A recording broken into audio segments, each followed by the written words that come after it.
Kebanyakan dari kita merasa bahwa kita ini lebih penting daripada seberapa penting diri kita sesungguhnya. Maka mulailah belajar untuk mendahulukan tim.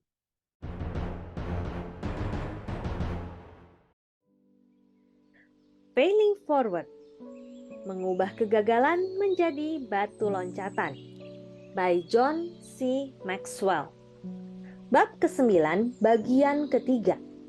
Kuasailah diri Anda dan orang lain. Berhentilah menganggap diri Anda sangat penting. Dalam seminar-seminar yang saya adakan, saya bekerja dengan banyak pemimpin. Telah saya temukan bahwa banyak dari mereka terlalu menganggap serius diri mereka sangat penting. Tentu, mereka tidak sendirian. Saya jumpai orang-orang dari segala bidang yang terlalu muram dan suram sikapnya. Mereka perlu bersikap lebih riang. Seberapa serius pun pekerjaan Anda, tidak ada alasan untuk menganggap diri Anda sangat penting. Beberapa minggu yang lalu, saya berada di Australia mengajar kepemimpinan pada beberapa ribu orang yang berkecimpung di dunia bisnis.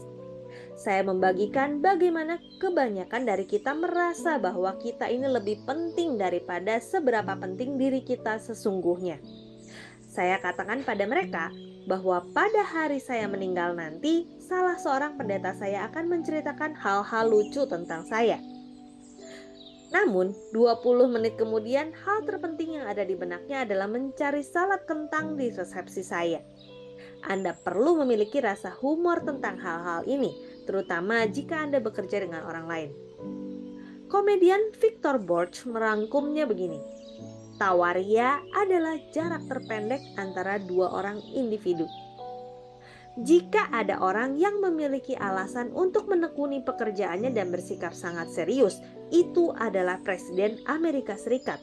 Namun bahkan orang-orang yang memegang posisi seperti itu pun tetap dapat memelihara rasa humornya dan mengendalikan egonya. Umpamanya, ketika Calvin Coolidge ditanya apakah ia mau menghadiri suatu acara di Philadelphia, sang presiden menjawab, "Mau." "Mengapa Anda mau pergi, Pak Presiden?" seorang wartawan bertanya. "Untuk pamer," jawab Coolidge. Baru-baru ini ketika George Bush diberitahu bahwa sebuah perusahaan akan menjual seperangkat kartu-kartu presidensial untuk anak-anak, jawabannya adalah, "Saya tidak berani bertanya berapa ratus kartu George Bush yang harus Anda tukarkan untuk mendapatkan satu kartu Michael Jordan." Jika Anda cenderung menganggap diri Anda sangat penting, berilah kesempatan pada diri sendiri maupun orang-orang di sekeliling Anda. Sadarlah bahwa tawaria itu memulihkan hubungan. Mulailah mendahulukan tim. Jika Anda mengikuti perkembangan olahraga di zaman sekarang, pasti Anda telah mendengar tentang keegoisan para atlet profesional. Baru-baru ini, kritik terutama ditujukan pada para pemain basket profesional karena rasanya terlalu banyak pemain yang memiliki mentalitas "aku dulu". Kritik sering ditujukan pada perbedaan prestasi antara tim basket pria dengan tim basket wanita pada Olimpiade tahun 1996.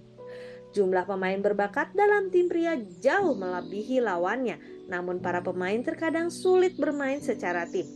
Sementara itu, pemain wanita justru sangat baik kerjasamanya. Ketika persaingan sangat ketat, keegoisan membuat tim yang bersangkutan tidak mungkin menang. Akhirnya pasti membawa kekalahan.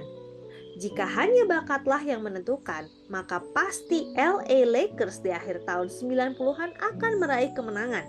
Namun ternyata tidak. Untungnya, tidak semua cerita tentang NBA itu membahas keegoisan dan kegagalan semata. Juara NBA tahun 99, tim San Antonio Spurs meraih kemenangan karena pria yang telah menjadi pemain andalan dalam tim tersebut selama satu dekade menyadari pentingnya penguasaan diri. Dengan tinggi badan mendekati 2,2 meter, David Robinson adalah pemain andalan tim Spurs. Dalam 10 tahun karirnya di NBA, Robinson dapat dikatakan telah meraih segala jenis penghargaan yang disediakan bagi seorang pemain basket. Ia juga telah 8 kali masuk ke dalam bintang-bintang NBA. Permainannya yang konsisten dan sempurna telah menempatkannya di jajaran atas dalam beberapa kategori NBA, termasuk skor yang dicetaknya dalam setiap pertandingan. Ia disebut sebagai salah seorang dari 50 pemain terbesar dalam sejarah NBA. Terlepas dari segala prestasi pribadinya, ia tidak pernah memenangkan kejuaraan NBA hingga musim pertandingan tahun 99. Bagaimana caranya? Dengan merelakan pemain lain yaitu Tim Duncan untuk menjadi pahlawan timnya. Dalam pertandingan ulang tahun 99, rekan satu timnya, Avery Johnson berkomentar, David Robinson itu sungguh pemain tim yang hebat, pemenang paling hebat. Ia buang egonya dan menjadi pemain yang benar-benar berbeda demi kebaikan tim. Ia masih bisa mencetak skor rata-rata 25 angka. Namun apakah kami akan meraih kejuaraan jika ia tidak menjadi pemain tim yang hebat? Tidak. Tahun itu Robinson mencetak skor terendah sepanjang karirnya. Pandangannya adalah seperti ini. Saya melihat tim kami dan sadar bahwa saya perlu lebih memfokuskan perhatian sebagai pemain bertahan. Untuk menjadi tim yang kompak, tidak perlu saya dan tim sama-sama mencetak angka. Saya bisa menerimanya. Kemampuan Robinson untuk mendahulukan kepentingan tim lebih daripada kepentingannya sendiri membuahkan kesuksesan bagi semua anggota tim. Jika Anda ingin menang dan mengatasi kegagalan, Anda harus menguasai diri sendiri. Demikian Failing Forward bab ke-9 bagian ketiga. Saya Roswita Anggraini, sampai jumpa di bagian selanjutnya. Terima kasih.